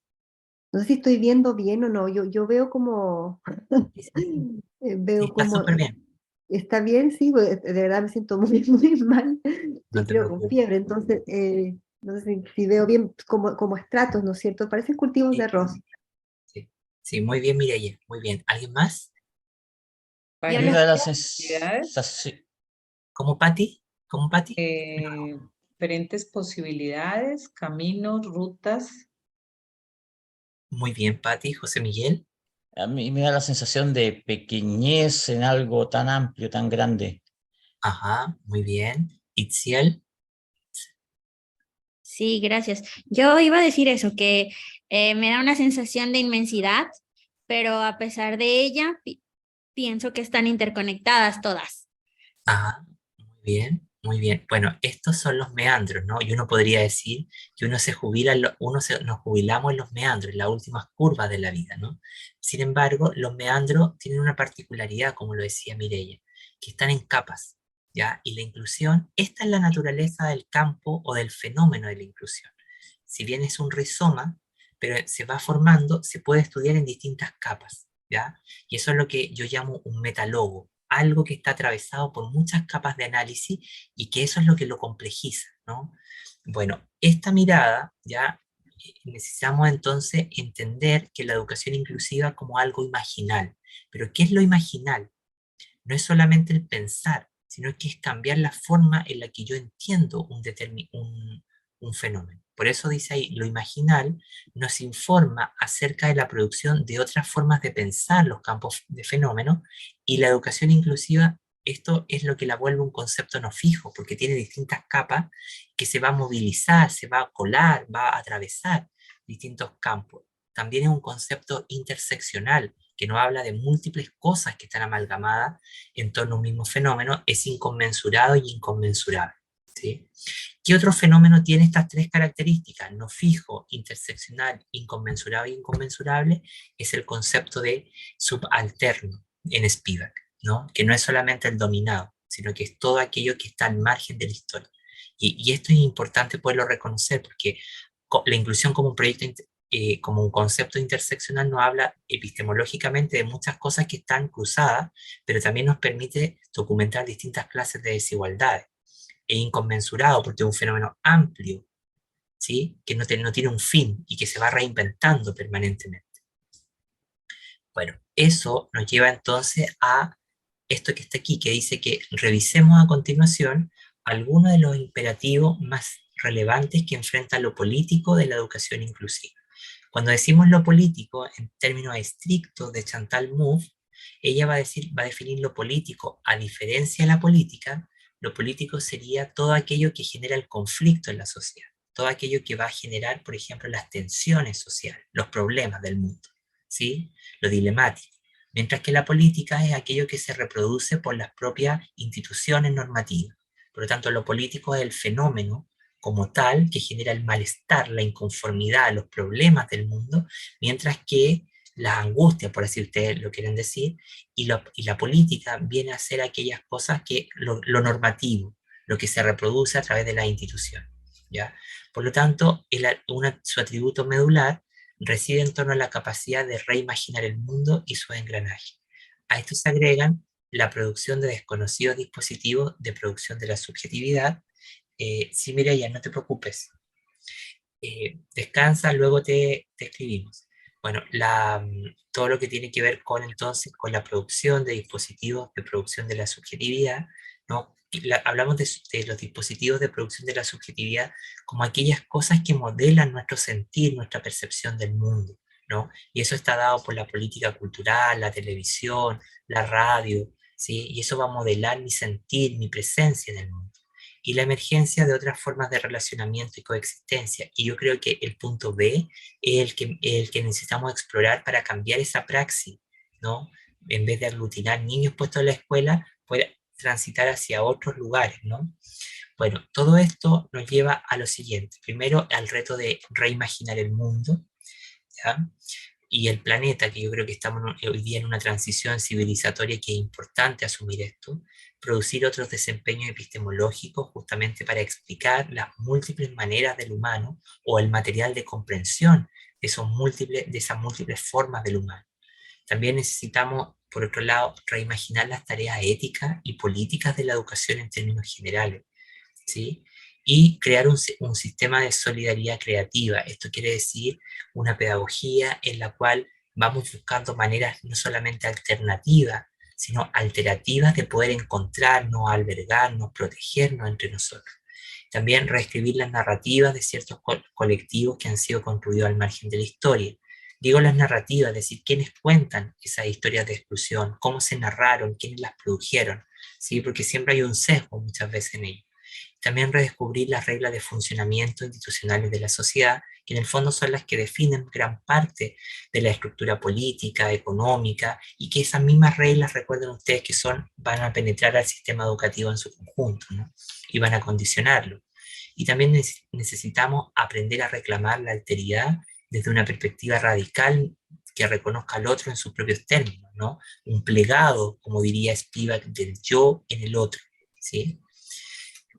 También podríamos agregar la producción de otras formas existenciales y de vida, que va a ser propio de la transición civilizatoria.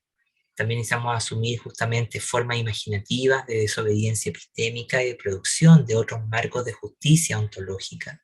También prácticas, ¿no es verdad?, una praxis educativa que conecte interexistencia. ¿Sí? Me parece que esa es una clave importante, y también superar estas formas de una formación de inclusión neoliberal de organización política, que creo que nosotros también tenemos que hacernos la pregunta cuando criticamos al neoliberalismo en términos educativos. Debemos reconocer que somos parte de ese neoliberalismo. Jugamos sus reglas del juego, transitamos sus instituciones, y de alguna manera cómo podemos sabotear esas regulaciones, ¿no? Y lo que la convierte, bueno, y también preguntarnos qué es lo que convierte a la inclusión en un modo de ser y de vivir, ¿sí? La comunidad es el predicado verbal de nosotros, lo que nombra la acción y no solamente su ontología. También, bueno, necesitamos comprender y consolidar entramados comunitarios complejos, reconocer la inclusión como un pluriverso, y también apostarle justamente a la cooperación de otros modos de vida, de existencia. Reconocer también la inclusión como un territorio abierto, no esencializado, y también como un diseño autónomo, ¿no? Que supera este esquema que conocemos, en el que vivimos, secular, capitalista, cristiano, etc. Y la inclusión también es un fenómeno, como ya decíamos, interseccional e inconmensurable. Bueno, para cerrar, yo quiero mostrarles los aportes de una coterránea de Silvana, una profesora argentina, que va a migrar muy joven de Argentina y se va a radicar en los Estados Unidos, que se llama María Lugones. Yo les recomiendo la obra de Lugones. Ella ya está fallecida en el 2021, si no me equivoco. Tuvo un gran homenaje que le hizo el CLACSO, el Consejo Latinoamericano de Ciencias Sociales, y María Lugones va a ser una feminista. Ella se va a autopercibir como feminista decolonial, ¿ya? Pero lo que me interesa compartir con ustedes de María Lugones es lo que ahí aparece, la propuesta por un pluralismo ontológico, ¿ya? Yo les voy a compartir junto con el video el prólogo del libro, y lo que yo voy a leer a continuación, que está en mi diapositiva, es parte de ese prólogo, porque me pareció importante. ¿Por qué? Porque problematiza cuestiones que son importantes para poder examinar las desigualdades en la escuela. No lo dice en esos términos, lo plantea en discusiones como para mujeres, etcétera, como tal, pero ella en el fondo va a generar esto, ¿no? Bueno, María Lugones, yo voy a... entre sus datos biográficos era hija de dos catalanes que llegan a vivir a Argentina. Ella estudió filosofía y llegó a vivir muy joven, como les decía, a Estados Unidos. ¿Qué es lo que le preocupó a ella como mujer lesbiana, latinoamericana? Fue justamente pensar la relación entre el feminismo, pero de mujeres que eran construidas al margen de la historia, chicanas, afrodescendientes, lesbianas, latinoamericanas. Y ella va a introducir un concepto, un sintagma que a mí me gusta mucho, que se llama de coalición, ¿ya? Que en el fondo dice que todos los grupos oprimidos no están oprimidos solamente, sino que están entrelazados por distintas formas que van a modelar su subjetividad. A ese entrelazamiento de cosas comunes que compartimos siendo oprimidos, ella llama una conciencia de coalición. Bueno, María Lugones dice, acá dice muy concretamente, dice: me moví de los feminismos de mujeres de color de los Estados Unidos a los feminismos decoloniales sin perder el lazo que los une, intentando mantener la sustancia de los feminismos de mujeres de color y encontrar mi propia voz como feminista decolonial. De este modo, atendiendo al lazo como colección que reúne parte de los ensayos publicados por Lugones entre el 87 y el 98, varios influyentes en la teoría de mujeres de color y en la filosofía feminista de los Estados Unidos, y todavía en su primera obra, Lugones va a plantear justamente la idea de pensar la raza, el feminismo y el estudio de las desigualdades a través de la relación de la colonialidad del género, ¿ya?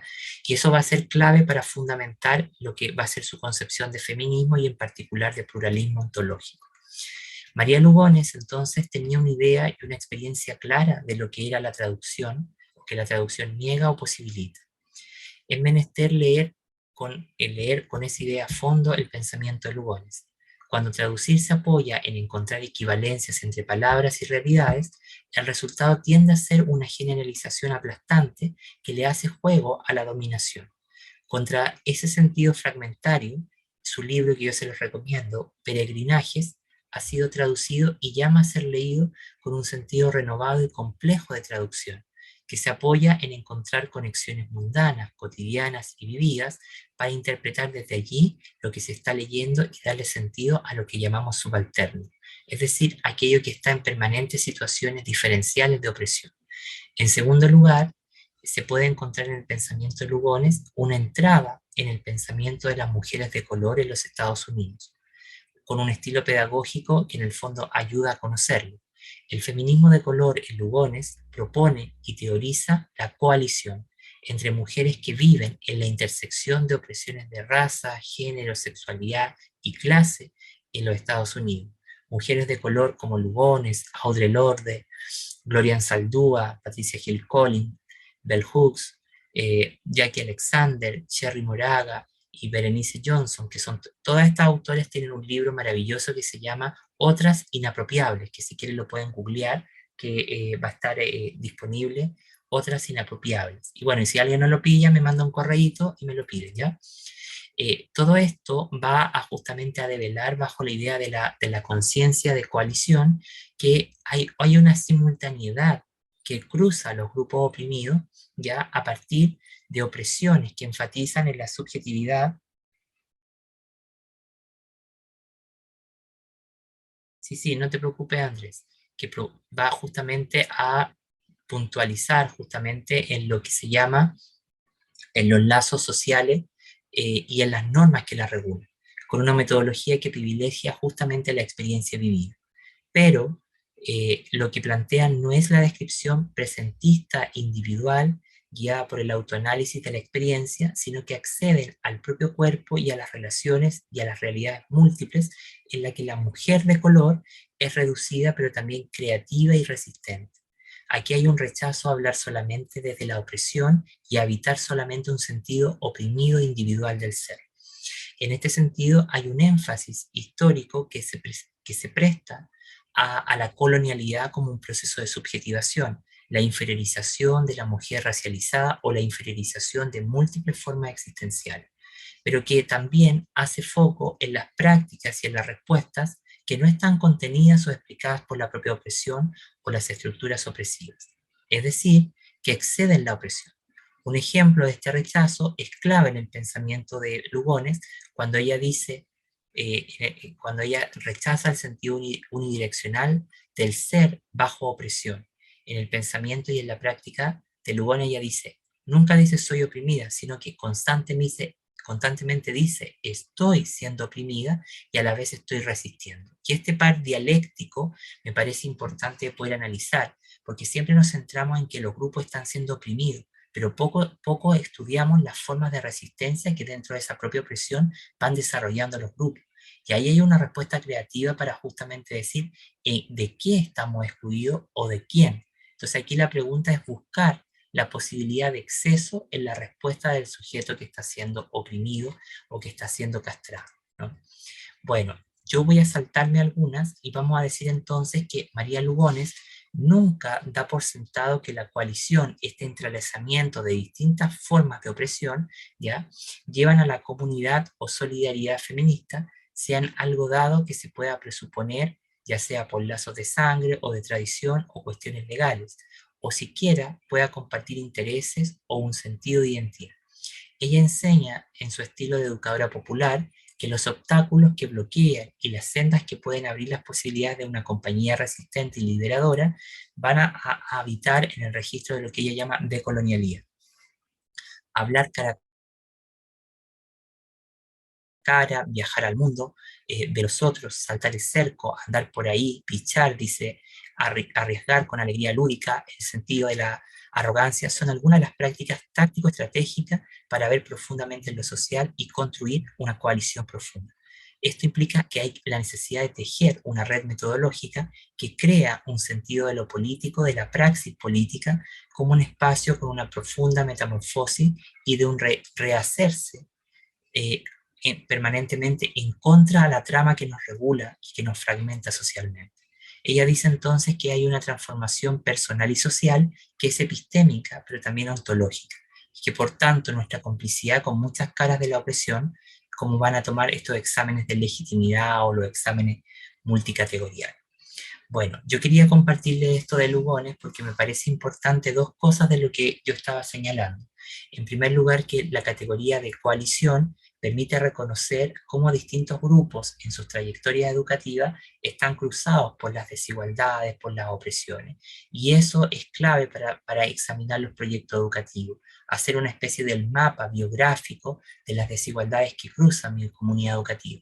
Pero también, por otro lado, hacernos la pregunta por el pluralismo ontológico, por lo que Braidiotti denomina la condición plurindividual del humano, es decir, la multiplicidad de formas existenciales que son únicas en su manera de existir. Bueno, yo voy a dejar hasta acá la presentación el día de hoy y me gustaría que ahora pudiéramos conversar en torno a algunas cuestiones que estuvieron, no sé si hay preguntas, comentarios de lo que trató la sesión del día de hoy. Si es así, me gustaría que lo pudiéramos discutir, como ya en nuestra última sesión. Pati, adelante. Aldo, bueno, no, pues agradecerte por todas estas reflexiones. Allí hay algo a mí que me está haciendo como, no sé, que estoy pensando, y es precisamente cuando tú planteas ahorita que podríamos entonces pensar esa educación inclusiva como un fenómeno y campo, ¿cierto? Un campo de estudio ético, político, bueno, social, cultural, también desde lo humano.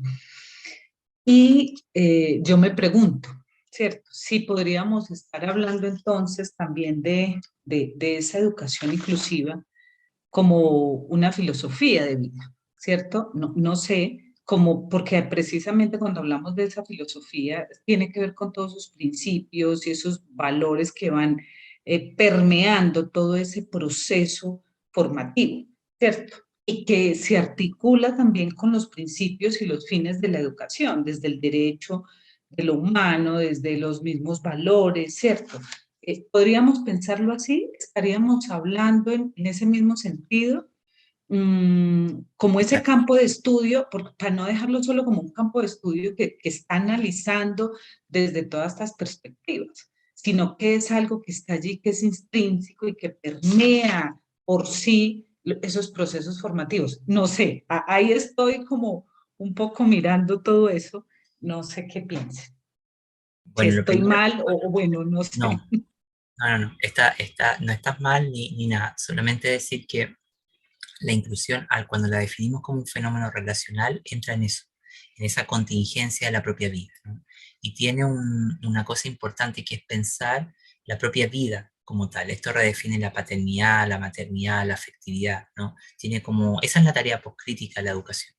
Y en ese sentido, por ejemplo, tiene mucho que ver con eso. Y ahí está el sustrato relacional y la idea de la subjetividad como un entendimiento frente a la vida, ¿no? Tiene mucho que ver con eso, con lo que tú señalas, ¿no? Así que está súper relacionado con lo que tú señalas. Pero para que eso acontezca, eso va a pasar en la realidad, en las interacciones cotidianas. Entonces, ahí hay que recordar que el fenómeno es una bisagra. Por un lado es estructural y por otro lado es relacional, ¿no? Entonces, tiene ese elemento de bisagra, ¿sí? Eso, Pati, te puedo confirmar respecto a tu pregunta. No sé si hay alguien más que quisiera hacer algún aporte, algún comentario.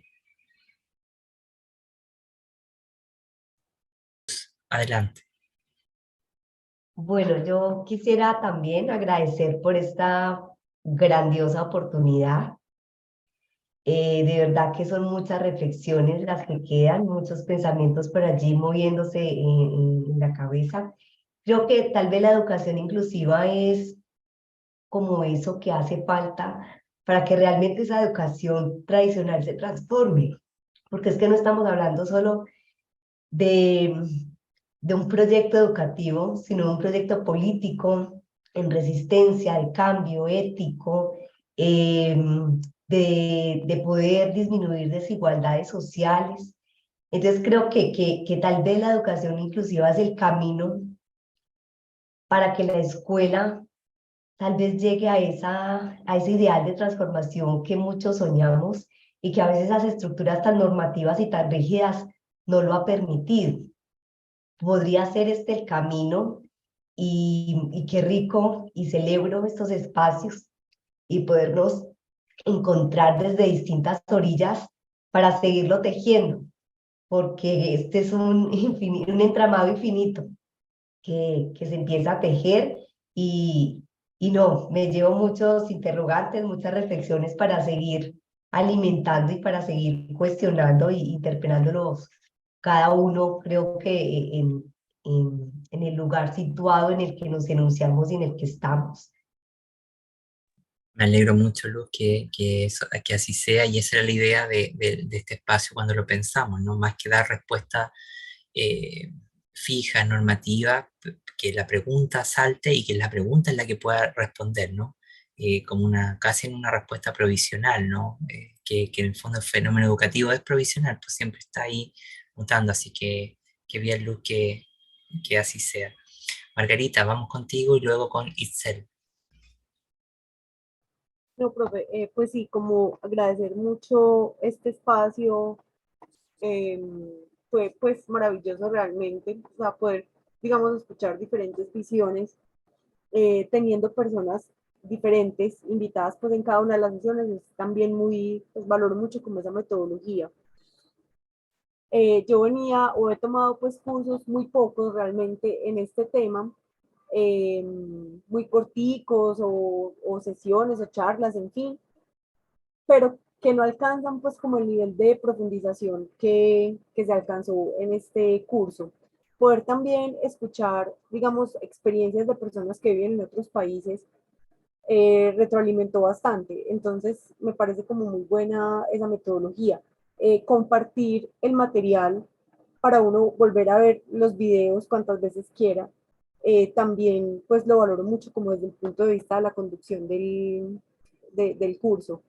Queda uno como con pesar, ¿cierto? Y bueno, ustedes nos han enviado invitaciones como a conectarnos a otros espacios, pero pues tal vez no sería lo mismo, o sea, sería muy bueno poder como dar alguna continuidad, no sé si a través de un grupo de WhatsApp, no necesariamente pues como otro curso, pero buscar como esa forma de no perder el contacto y seguir como discusiones de alguna manera sería muy, muy chévere también. Muchas gracias. Yo no conocía el centro CELEI, yo nunca había escuchado de este centro, pues no había escuchado, realmente no me arrepiento como de haberme inscrito. Muchas gracias. Súper, me alegro mucho, Margarita. Itziel, vamos contigo. Sí, muchas gracias. Gracias, Aldo. Bueno, yo la verdad es que me sumo a los agradecimientos, pero, y bueno, y creo que este seminario me ha permitido como reconsiderar el camino de la inclusión, con estos pequeños hilos que ya traía tejiendo en mi cabeza, pero que no había logrado aterrizar y que además no había logrado como encontrar a alguien que siguiera por esta línea, así que lo agradezco mucho. Gracias por toda la bibliografía que has dado también, que no la he anotado, pero la volveré a ver la sesión y entonces iré anotando poco a poco. Pero tengo dos preguntas. Por ejemplo, ¿a qué te refieres cuando hablas de reconozco al otro siempre desde la negación? Es decir, bueno, pienso si estoy mal, me dices, por eso es mi pregunta, ¿cómo a qué te refieres? Así, por ejemplo, yo puedo ver que esa persona es sorda porque yo no soy sorda. No, bueno, ahora me explicas, espera, porque tengo otra pregunta. Perdóname. Y luego, por ejemplo, en la idea de donde dices que la inclusión está en un constante devenir. ¿A qué te refieres con esas dos cosas? Muchas gracias. Sí, lo primero es que cuando decimos que el propio fenómeno de la alteridad, nosotros tenemos que reconocer que la imaginación occidental se fundamenta justamente en una universalización de la mente, lo que viene en una imaginación binaria, como dice Miekeval, una forma de entender el mundo y las prácticas culturales y sociales siempre desde opuestos, así como existe Europa, existe África, así como existe el negro, la raza negra, existe el blanco, ¿no? Y eso genera una negación de lo que es diferente a lo dominante. Entonces, cuando yo reconozco en el acto que yo reconozco al otro, yo parto reconociendo, pero desde la negación, desde lo que el otro es inferior, de lo que el otro no está completo, del otro, desde lo que el otro carece. ¿ya? Entonces, por ejemplo, ¿qué hicieron? El fenómeno de colonialidad. Hablaba de los indígenas, de los negros, por ejemplo. Pero ¿cuál era el reconocimiento? Existe la raza negra, pero lo hacíamos desde la negación que no tenían alma, que eran animales, etc. Entonces, Hayden White, un historiador muy importante a nivel mundial, muy connotado, él dice eso, reconocemos al otro, pero siempre desde una visión de alteridad restringida, limitada, ¿no es verdad? Pero reconozco en ese acto que yo te hago visible, pero te hago visible de lo que te falta, de lo que de tu no completud. Y eso en Spivak es lo que hace al subalterno. ¿Qué es el ser subalterno? Es aquello que no puede completarse jurídicamente, legalmente, no puede alcanzar su potencia, su autonomía, ¿no? Entonces, es lo mismo que pasa, ¿no? Y la otra pregunta que me hacías, ¿cuál era? La otra pregunta que me hacías, ¿cuál era? Que me... No te preocupes. La de ¿a qué te referías cuando dices que la inclusión es un fenómeno que se encuentra de venir? Sí. Bueno, es que la inclusión en el fondo va a ser como un pretexto para que se movilicen muchos cambios dentro de la educación. Entonces la categoría siempre va a estar en constante cambio. Y como tiene un fuerte peso de los fenómenos sociales, que es la extradisciplinariedad, eso va impulsando el cambio. Entonces eso hace que no sea un fenómeno fijo, que esté permanentemente mutando, ¿no? Y eso es la base de la propia educación, ¿sí? Pero que eso no solamente surge porque sí, sino que surge por las estructuras sociales, las formas culturales, lo político, etc. ¿Sí? Eso. No sé si te respondo, Itzel. Súper. No sé los demás si tienen algún aporte, algún comentario que quieran hacer, pregunta. Como comentario, bueno, de tu última parte entendí muy poco. Pero básicamente, pero me da pistas en términos de orientar lectura y búsqueda. Me refiero a temas que yo no he trabajado, por ejemplo, la decolonialidad, son temas que no tengo ni una lectura ni una reflexión sobre eso, entonces me planteo desde la ignorancia y por eso me cuesta entender.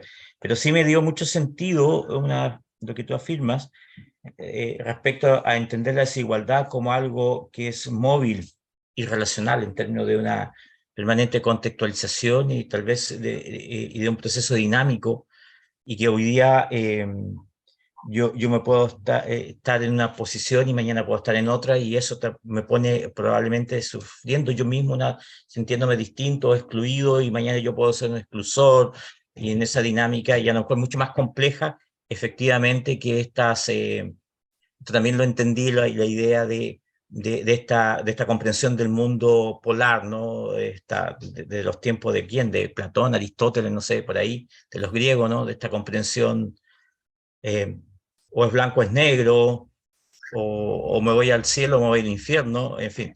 Pero el mundo es mucho más complejo que eso, ¿no? Y los sucesos y la existencia es matices, de muchos matices. Entonces, esas dos ideas para mí las comparto, y dentro de mi intuición están ahí. Así que muchas gracias por mostrar esos caminos, esas pistas, esas preguntas y esas dudas que quedan, que es la idea, ¿no? Finalmente, de irse con más dudas para seguir caminos. Sí.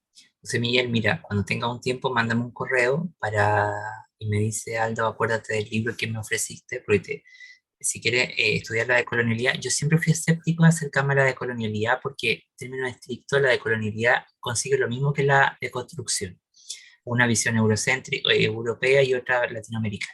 Pero después me empecé a adentrar por cuestiones de lingüística en ese movimiento y me pareció que habían cosas muy interesantes. Y hay un libro de Mignolo y Walsh que sale de la retórica de que Europa, de la colonización, y se llama, soy pésimo con el inglés, pero se llama Sobre la decolonialidad, concepto, estrategia y práctica, que está publicado por la Universidad de Duke, está tema On Decoloniality, Concept, Praxis and... ahí se me fue lo otro.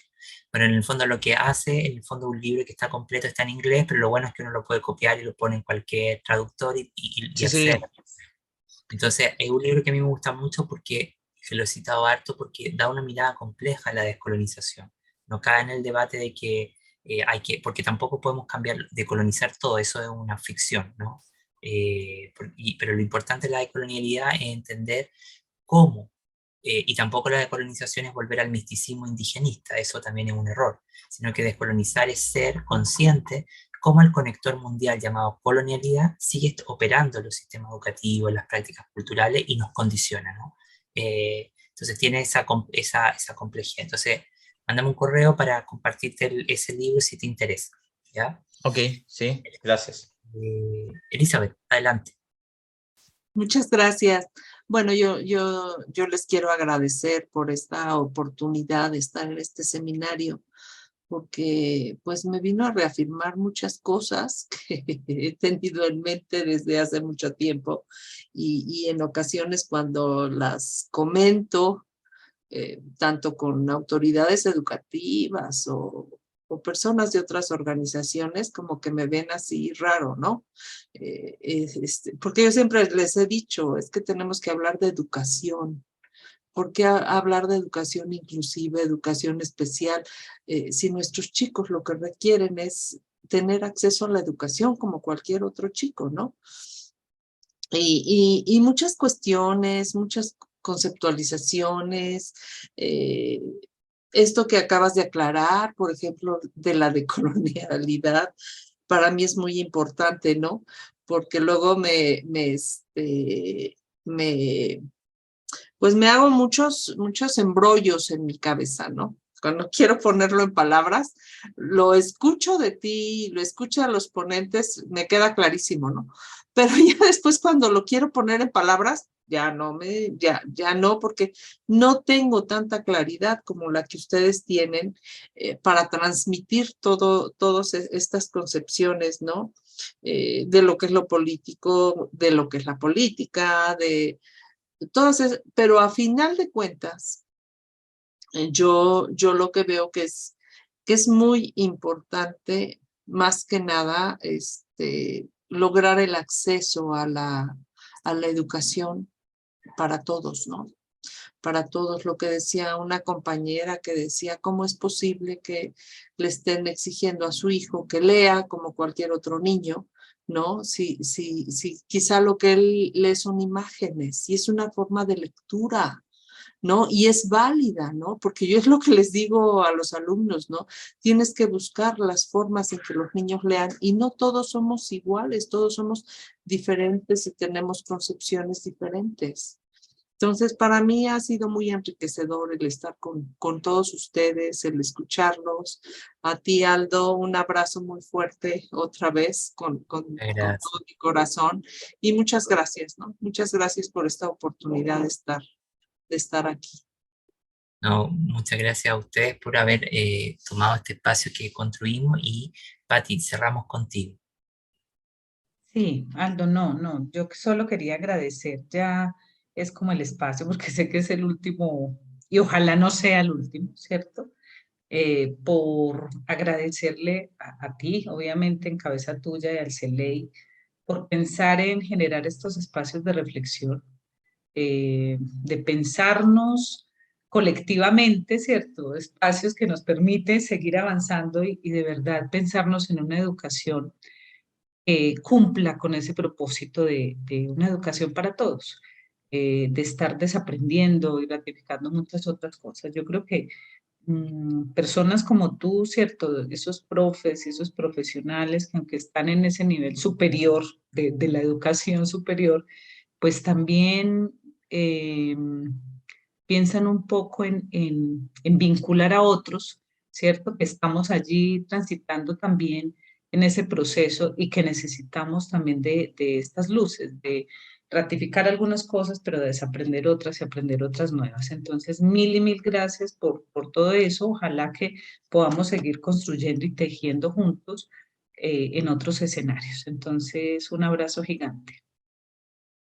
No, Pati, no tienen nada que agradecer, al contrario, le agradecemos, yo creo que Carol y Lili también a cada uno de ustedes por haberse sumado y estamos muy contentos de lo que se fue generando en cada una de las sesiones, así que de mi parte agradecerle y les vamos a escribir justamente para ver todo el tema, cómo va a ser el tema de la certificación y todo lo demás, para poder que lo puedan recibir durante los primeros días de diciembre. Sin más, dejamos hasta acá la sesión del día de hoy y nada, nos vamos súper contentos con cada uno de ustedes.